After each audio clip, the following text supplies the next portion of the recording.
I'm John Kotner, co-author of 10 Walks, 2 Talks. Sorry. Close ourselves. Okay.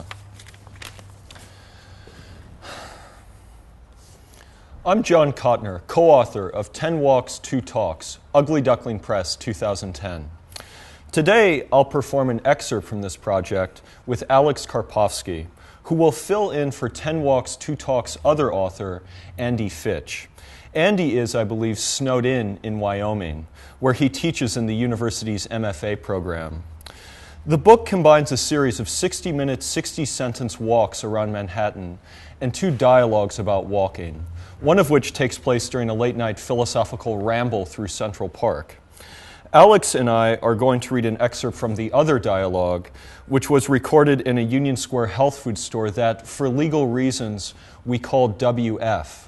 I hear there's a WF in Austin, too. This piece comes from the section called Late Winter. Union Square WF, a natural grocery store, 8:30 p.m. Great returning to Union Square WF, the place where this whole project got conceived. Yeah, I especially like having a wall to our backs, a solid stomach filled by a well-balanced meal, and this rooibos tea. Thank you for it. Do you like the rooibos? I do like it. I associate its taste with color, like a reddish color. Is the tea red somehow? Yeah. Or does the roy just, sometimes I think the roy just makes me think so. I'll sense a nice orangish, ambrish, gleaming, reddish hue on my tongue. The tea's delicious. I'm happy to give it to you. So where were you so long while I waited? Oh, a man stood changing in the bathroom stall. Sorry it took so long. He entered wearing a biker's uniform and came out dressed for a waiter or host position. Sure. Half my days I'll bring a change for the bathroom. And you'll take your time changing as this man did? I imagine you'd rip through it. Yeah, very rushed. I've once pulled muscles in my back getting a foot stuck in pant legs, thinking I'd taken them off when really I sat entangled, yanking the waist and having my body follow. Did you call in sick that day or head to work? I just arrived. I packed the clothes and got down to... Did you apply ice to your back? No, I didn't. No. I changed clothes so much since we've said because we're Polish, we sweat a tremendous amount. I'll worry I'm catching cold from drafts I only feel because I've been perspiring. Yeah. I've thought a lot about heritage lately. The other night, somebody asked my heritage, a girl. Often that amounts to a pickup line, right? Getting people to... Right, the first thing she... Talk about themselves. Shortly after introducing ourselves, she asked my heritage. It might suggest, I am aware of you as a body. I am trying to assimilate these characteristics into an understanding of who you are, right? Deep down inside. And she seemed shocked by my answer. Part Polish, part Chinese, and part Haitian. Right. A look of perplexity crossed her face, so I felt I should explain myself.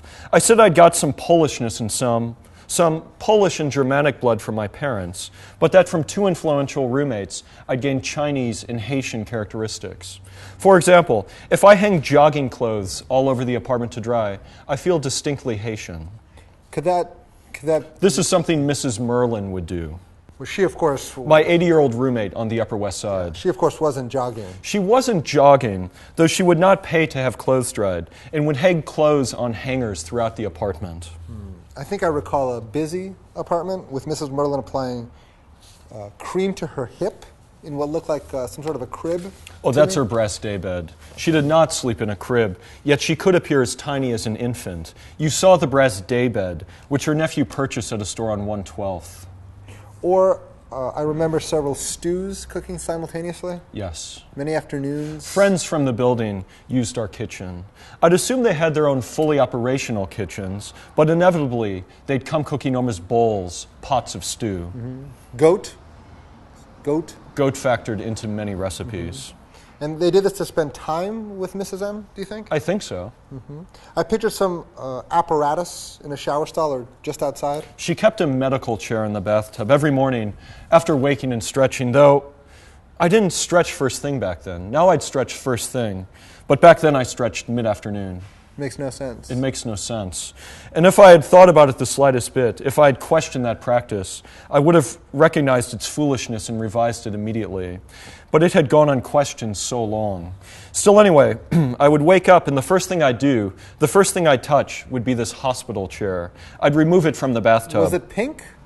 It was pink, yes, okay. As were the shower curtain and floor tiles, and the walls themselves stood painted pink.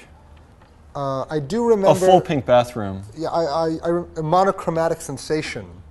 Now, you weren't allowed to put towels in the bathroom? Well, I'd left mine there the first week or so, but it acquired an awful smell.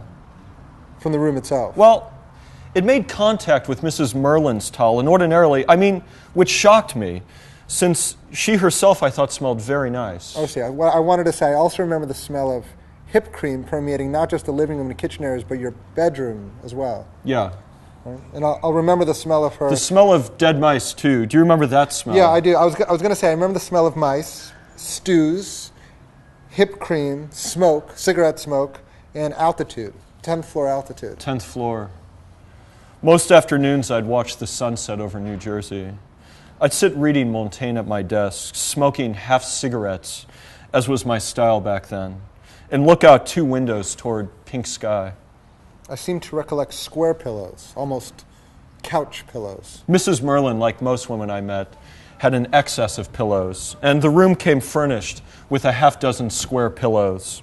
Some nights you stayed until 4:30 before catching the first bus back to Astoria, where you lived then, and we would use these pillows. I'd spread some across the bed, and you'd sleep off bits of the hangover.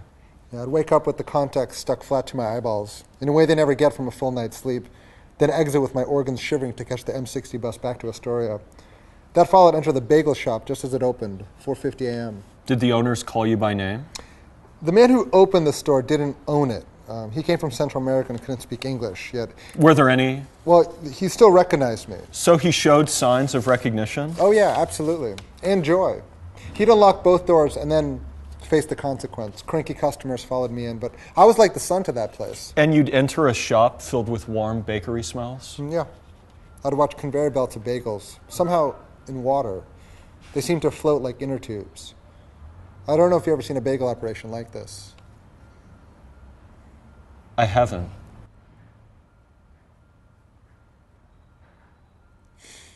Thank you.